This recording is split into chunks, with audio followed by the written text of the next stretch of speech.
Դե ինչ սկսում ենք սիրելի հեռուստադիտողներ, այսօր խոսելու ենք շատ ակտուալ թեմայից, որը կարծում եմ սեզոնային հատկապես այս փոփոխություններին բավականին ձեզ կհետաքրքրի։ Խոսելու ենք չոր մաշկի մասին։ Հաճախ երբ քննարկում ենք չոր մաշկի առանձնահատկությունները, կարծես թե տպավորություն կա, սա ուղղակի խոնավության պակաս է։ Արդյոք դա այդպես է թե ոչ, ինչպիսի սխալներ ենք մենք առօրյա խնամքի ընթացքում թույլ տալիս եւ իհարկե ինչպես գրագետ խնամ ենք մեր մաշկը, կարծում եմ, որ այս խնամքի առանձնահատկությունները եւ մոտեցումները կհետաքրքրի ընտանիքի բոլոր անդամներին։ Այսօրվա իմ հյուրերն են Արմենիա Հանրապետական բժշկական կենտրոնի մաշկավեներաբան, մանկական մաշկաբան Արեգ Չալաբյանը եւ դերմետիկ դերմատոկոսմետիկ միջոցների ամբասադոր Անահիտ Գարոյանը։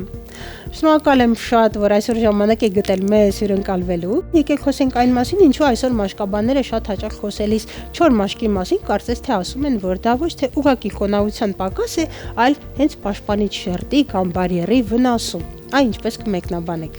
Նախ շատ շնորհակալություն, որ հրավիրեցիք մեզ եւ կխոսենք այսպիսի արդիական եւ հետաքրքիր թեմայի մասին։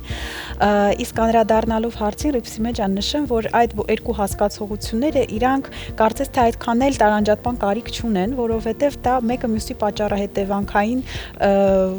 ելքն է։ Եվ մաշկի չորությունը դա պարզապես ախտանիշ է, որը կարող է ուղեկցի տարբեր հիվանդություններ, կարող է պարզապես հանդես գալ, որպես առանձին խնդիր եւ հիմնականում այն կապված է լինում հենց մաշկի ճարպային շերտի, այսինքն պաշտպանիչ ջրալիպիդային շերտի թերի լինելու, վնասվելու կամ ի սկզբանե սխալ աշխատելու հետ։ Այ հետաքրքիր է, ճիշտ եք ասում, երբեմն նույնիսկ ներքին հիվանդություններ կան օրգանի ախտահարում, որը առաջին հերթին մաշկի չորությամբ կդիտվի, բայց լավ է, որ մենք այսօր միայն ավելի շատ արտաքին դրսևորման եւ կոսմետիկ, այսպես ասած, անհարմարավետության մասին կխոսենք, ինչ կասեք նաեւ էկզեմատոզ մաշկի մասին, որտեղ թվում է թե չորը, բայց նաեւ կարող ենք մենք այստեղ հարց ունենալ էկզեմատոզ հակվածության մաշկի հետ։ Ինչ կասեք այդ մասին, ինչ է իրենց ներկայացնում էկզեմատոզ չոր մաշկը։ Էկզեման ծագում է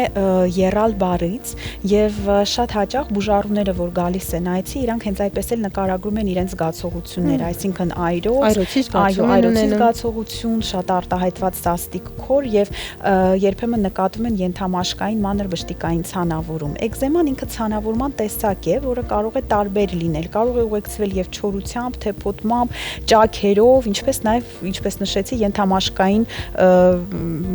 բշտիկների առաջացումով եւ բնականաբար այդ յուրաքանչյուր տեսակի եւ կախված նաեւ թե հիմնական հիվանդությունը, որից ծագել է նման ցանավորումը, ինչ պատճառագիտություն ունի, դրանից կախված մենք արդեն առաջարկում ենք համապատասխան բուժում։ Խնամք եւ բուժում։ Միանշանակ։ Հետաքրքիր է, եթե մենք հիմա առանձնացնենք մի խումբ մարդկանց, ովքեր ունեն ճարպոտ մաշկ եւ ովքեր ունեն չոր մաշկ, հա, երկուստ եք երևի թե կբողոքին, որ շատ դժվար է ճիշտ խնամելը եւ երկուսն էլ ինչ որ մարտահրավերների հանդիպում են։ Արդյոք կարելի է ասել, որ չորի հակվածության մաշկը ավելի գեր, այսպես ուշադրության եւ հետեւական խնամքի կարիք ունի։ Երևի թե ինչ-որ չափով կարող եմ ձեզ հետ համաձայնվել, որովհետև չոր մաշկի մասին խոսելիս չեն կարող չանդրադառնալ օրինակ ատոպիկ մաշկաբորբին, որը այսօր մեր երկրում չի, այլ ինքը համաշխարհային խնդրեմ է եւ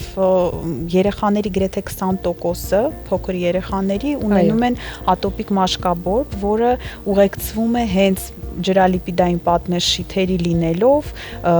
մաշկի բնական միկրոֆլորայի խանգարումով եւ բնական մաշկի չորությունով եւ արտահայտված սաստիկ քորով եւ այդ իսկ պատճառով այդ խնդիրը ինքը ոչ միայն էսթետիկ բնույթ կամ այլ ինքը իրոք փոխում է կյանքի որակը եւ վատացնում է, երբեմն բերում է անքուն գիշերների եւ դա վերաբերվում է ոչ միայն երեխաներին, պարզապես ամենաթիրախային խումբը հենց ատոպիկ մաշկաբորբով մենք առանձնացնում ենք երեխաներին, բայց մեծահասակների 7%-ը նույնպես ունեն առնչվում են այդ հիվանդությանը։ Այ կարծում եմ շատ կարևոր դրույթ էր, որովհետեւ տեսեք փոքրուց ինչպես կսովորեցնես, ինչպես երեխան կճանաչի իր մաշկի, իր առանձնահատկությունները, այնքան ավելի կյանքի հետագա փուլերում եւ խնդիրներից զերծ կմնա երևի թե եւ բավականին խնդիրներ կկարողանա կանխարգել։ Պաստորեն մենք այստեղ չորության հակվածություն, եթե խմբերի տարանջատենք, կարող են եւ կանայք, եւ տղամարդիկ, եւ մանկական հասակում բոլորը որոշակի հակվածություն ունեն։ Այսպես է ստացվում։ Այո, եւ յուրաքանչյուր տարիքային խմբերում առնչվում ենք իրեն ավելի յուրահատուկ եւ բնորոշ չորության խնդրին։ Մենք օրինակ, երբ որ խոսում ենք դեռահասության տարիքի մասին, մենք ունենք բուժառուներ բազում, օրինակ ակնե ունեցող, հա, կորեական հիվանդություն, որոնք ստանում են բուժում եւ այդ բուժման կողմնակի էֆեկտը անխուսափելի լինում է մաշկի չորությունը եւ դա էլ պետք է լրացուցիչ խոնավեցում պահանջ։ Եթե խոսում ենք օրինակ մեծահասակների մասին, մեծահասակների պարագայում էլ մենք ունենում ենք սենիլ, չեմ սիրում օգտագործել ծերունական բառ, հա, որովհետեւ դա մի փոքր մարդկանց կարող է իրենց զգացմունքների հետ խաղալ, դրա համար սենիլ քսերոզ, հա, բայց եթե բառացի թարգմանենք ծերունական քսերոզ, որովհետև տարիքի հետ, այո, տարիքի հետ բոլորիս մոտ անխուսափելիորեն այդ ճարպային շերտի որակական հատկանիշները ցավոք սրտի փոխվում են, աղքատանում են եւ կարիք է լինում լրացուցիչ խնամքի եւ պաշտպանության արտաքինից։ Եկեք մինչև խնամքին անդրադառնալը, շատ հետաքրքիր է այ մարդը արթնացավ, առավոտյան իրեն նայում է հայելու մեջ, ինչ է տեսնում սովորաբար չորի կամ էկզեմատոզ հակվածություն ունեցող մաշկով բուժառուն, հեռուստադիտողը, որ այսօր կտեսնի եւ կճանաչի իրեն, հա, ինչին է առնչվում, թեփ է լինում, այ ձեր ասած այրոց է, քոր է լինում, հիմնականում ինչ դրսևորումներ կան եւ դա ինչ մարտավեր է առօրյա իրեն ինչ դժվարություններ է առաջացնում։ Եթե խոսենք Ռիփսիմաջան էսթետիկ բաղադրիչի մասին, բուժառուն կարող է հայելու մեջ տեսնել չոր, մի փոքր ավել կնճռոտված մաշկ, քան ինքը սովոր է տեսնել, հա, հայելու մեջ թե փոտում։ Բուժառուները երբեմն, եթե շատ արտահայտված է լինում չորությունը, նաև բախվում են այնպիսի մի խնդրին սև հագուստի վրա, անգամ երևում է այդ սպիտակ թեփ, այո, եւ դա բնականաբար ոչ մեկին դուր գալ չի կարող եւ անմիջապես անդրադառնում է կյանքի որակի վրա։ Հոգեվիճակի, տրամադրության մի ամբողջ օրվա խափանում լինի, եթե մարդ իր խնամքը կարծես թե հաջորդաբար արել է, հիմք արել է, հետո շպարն է քսել, բայց փաստորեն գեղեցիկ տեսք դեռ չունի եւ բնականաբար դա կարող է անհանգստացնել։ Ինչ հիմնական սխալներ առօրյա խնամքում եւ դեղատնից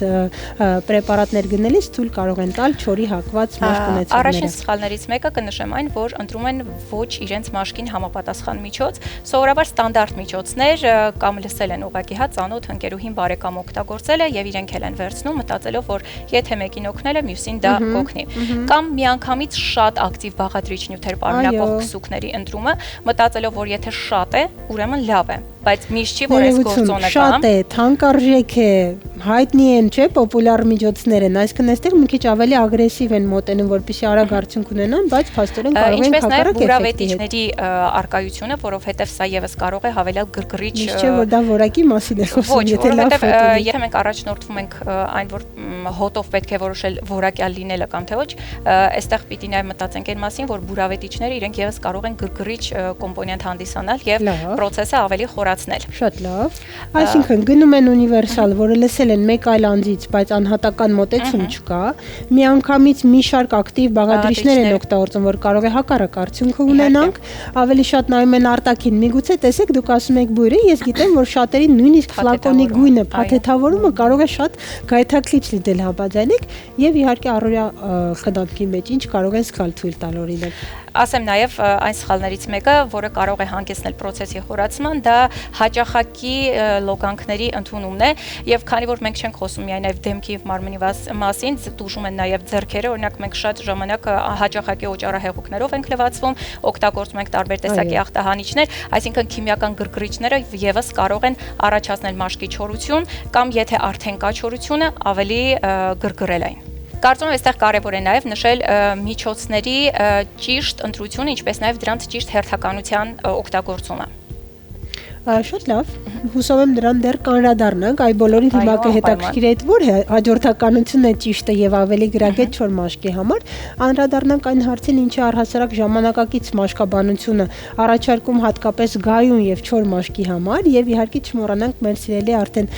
գործընկեր դարձած դերմեդիկի կոսմետիկ միջոցները ինչ են առաջարկում նման դեպքերում ինչպիսի այ հաջորդականություն եւ ինչպես կողմնորոշվել ու ճիշտ միջոցներ ընտրել։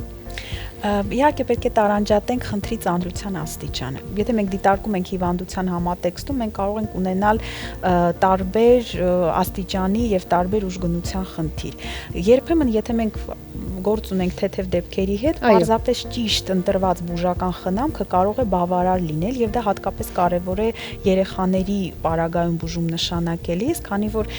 խուսափել դեղորայքային միջոցների օգտագործումը երիտասարդ եւ բարձր ներծծվելիություն ունեցող մաշկի համար իհարկե բավականին ողջունելի է։ Եվ եթե մենք ունենք իհարկե ինչ-որ ծանր ախտաբանական պատկեր,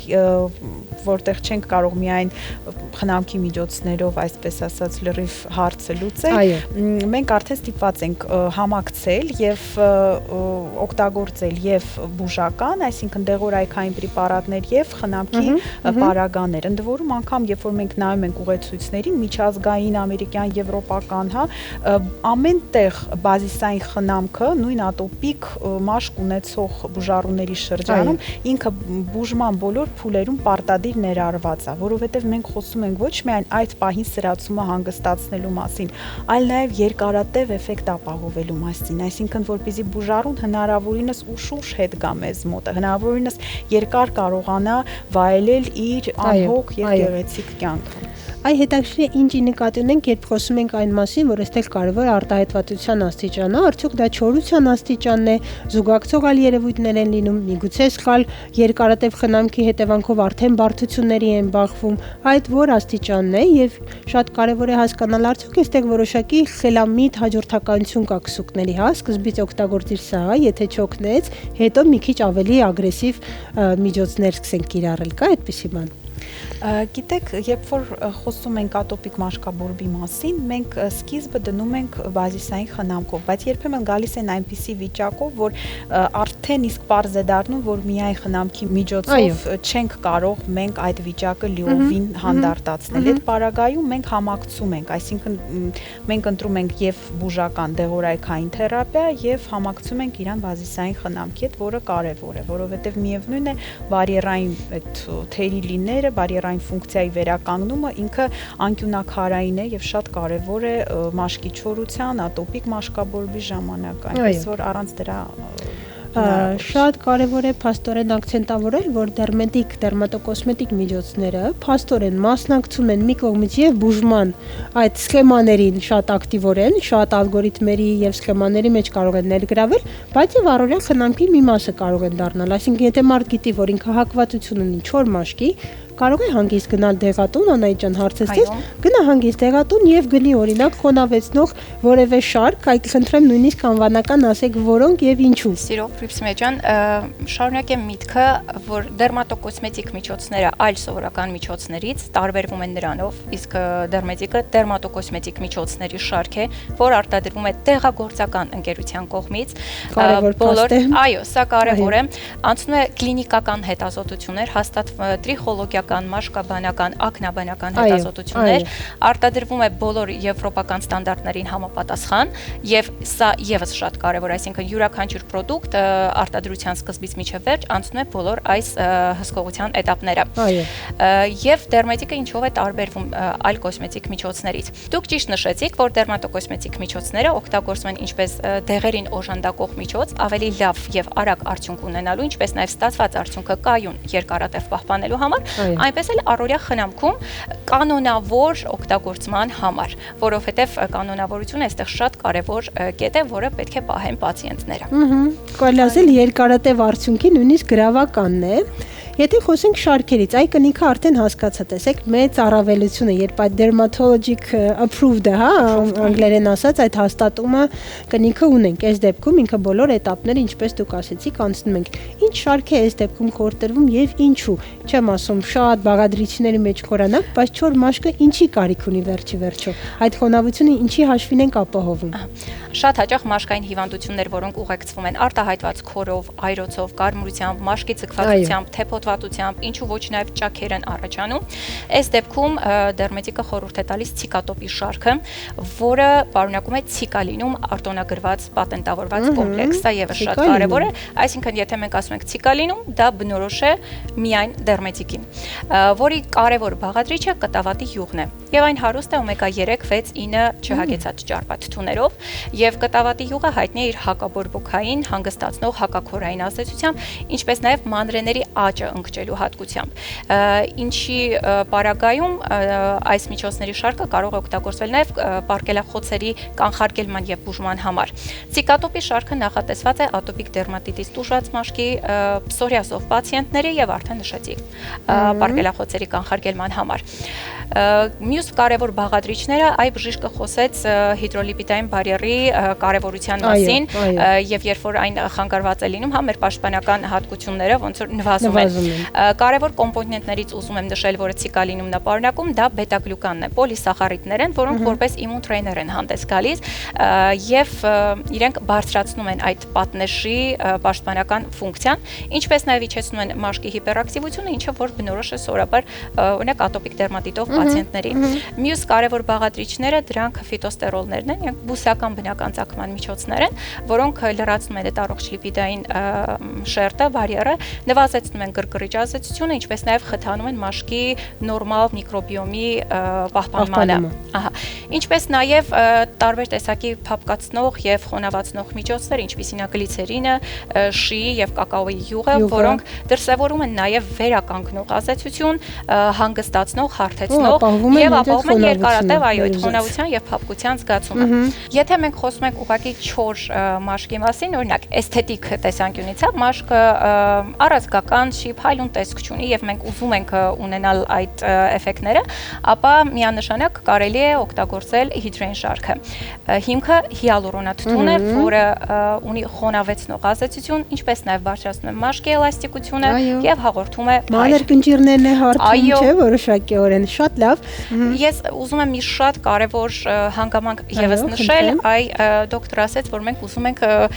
պացիենտներին հաճախ չտեսնել եւ ցիկատոպի շարքը հենց նման էֆեկտ ապահովելու համար է, այսինքն բուժման ընթացքում օգտագործեցինք, հասանք արդյունքի եւ կանոնավոր, նորից եմ նշում, կանոնավոր խնամքի դեպքում մենք արդեն երկարացրեցինք ռեմիսիայի ժամանակահատվածը, այսինքն հաջորդ ախտանիշները կրկնվելու հավանականությունը եւ հաճախականությունը։ Ճիշտ է, մի կողմից մաշկաբանները չտեսնեն, բայց դեղագետները պարբերաբար տեսնեն եւ համոզված լինենք, որ բուժարուն փաստորեն այդ խորհուրդներին հետեւել է, արդյունքի է հասել եւ ինքը չի էլ ուզում ինչ-որ նոր բաներ փորձարկել եւ պարբերաբար գնում է պրոդուկտները։ Ես Անահիտին մի հատ հավելեմ, լրացնեմ, որովհետեւ մի շատ կարեւոր դա հանգամանք է եւ քանի որ առնչվում են բուժարունների հետ, երբ որ մենք խոսում ենք ինչ-որ նյութերի մասին, դա չի նշանակում, որ անմիջապես այդ նյութը վերցված է եւ ուղղակի դրված է, այսինքն այդ նյութի հիմքով պատրաստված է դեղը, տվյալ քսուկը, հա, կլինի թե խոնավեցնող, որովհետեւ բուժարունների շրջանում կա մի այնպիսի թյուր կարծիք, որ եթե բաղադրիչները պարզապես անունով համընկնում են, իրանք կարող են գնալ, վերցնել կտավատի ձեթ դեղատնից, սկսել ձեռքին եւ ունենալ խոնավեցնող էֆեկտ, բայց դա այդպես չի աշխատում։ Դա պարզապես այդ նյութերի հիմքով ստեղծված մի այնպիսի համադրություն է, որը հնարավորինս մոտ է հենց բնականon մաշկի այդ ճարպային բաղադրությանը, այսինքն դա անցնում է իր լրացուցիչ մշակումը, որպեսզի գա եւ դառնա ինչ որ մի նյութի համատեքստում հասնի մեր մաշկին։ Դրա համար կարծում եմ, որ դա շատ լավ հավելում էր, որովհետեւ տեսեք ընթացքում խոսեցինք հենց այն մասին, որ երբեմն նույնիսկ միաժամանակյա, բայց ագրեսիվ եւ շատ միջոցների կիրառումը կարող է վնասել։ Նույնը այստեղ։ Միգուցե միայն մի բաղադրիչով կամ հակառակը միայն բնական միջոցներով, բայց որոնք միասին ճիշտ համակցված չեն, բոլորովին հակառակ արդյունքը կա։ Այստեղ շատ կարևոր է նշել նաև, որ պատրաստման տեխնոլոգիաները եւս մեծ նշանակություն ունեն որակյալ պրոդուկտի համար։ Անչափ շնորհակալ եմ շատ կարևոր խորհուրդների համար։ Կյանքի բոլոր իրավիճակներում, ինչքան բոլորս գիտենք, նույնիսկ սովորույթը ձևավորելու համար, այստեղ ամենակարևորը պարբերականությունն է եւ հետեւողականությունը, այսինքն շուտ ողջևորվել որևէ միջոցից եւ դադարեցնել բոլորովին լավ տեղ մեզ չի տանի, եթե մենք ուզում ենք երկարատև գեղեցիկ ու փայլուն խոնամաշկ ունենանք եւ իհարկե խնդիրների կրկնում չունենանք, ապա այս դեպքում կարեւոր է հետեւողական ու երկարատև կիրառումը։ Շնորհակալ եմ շատ իմ սիրելի հյուրերին հետաքրքիր զրույցի համար, ինձ համար որ այսօր շատ ինֆորմատիվ էր, հուսամ որ ձեզ էլ այսօրվա թեման դուր եկավ, իսկ մենք այս պահին շարունակում ենք անցնենք առաջ։